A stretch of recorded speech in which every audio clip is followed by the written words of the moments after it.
Hello and welcome to this tutorial where we are going to do a very simple render out using Maya 2016 to render out a wireframe model. So when you're normally rendering out, put down mental ray and rendering out a simple object, you'll get a flat color. Now you might want to render out the wireframe to put in your portfolio or to overlay over the top in Photoshop. So I'm just going to quickly go through the steps on how to do it. It's so simple, unbelievable. So go to your render settings up at the top and we want to use Maya Vector. Now under this Maya Vector tab here, we're going to click on it and we're going to uncheck fill objects, scroll down, click include edges. Now it will be set to black. Now if you leave it at black, it's got a black background and it's going to render black lines on top. So set the edge color to white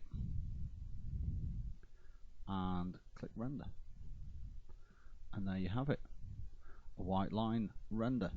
Now what we can do with that is you might not want white lines with a black background, so if we just save the image out as a JPEG, I'll call it line render.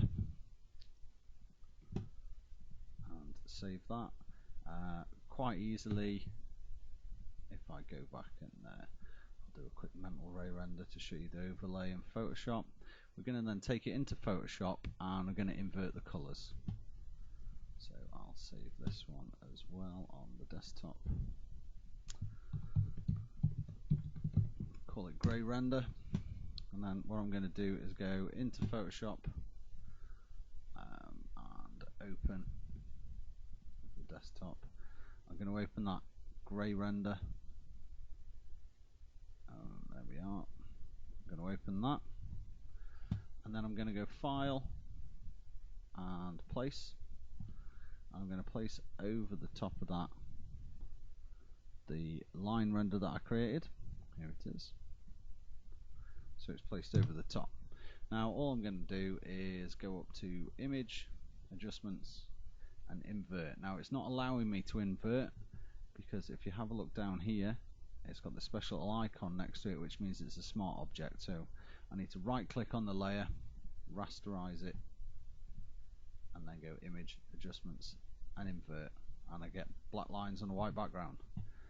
Now to get it to show over the top of a model with this layer highlighted, just change the layer to multiply, and there you have a nice little wireframe render.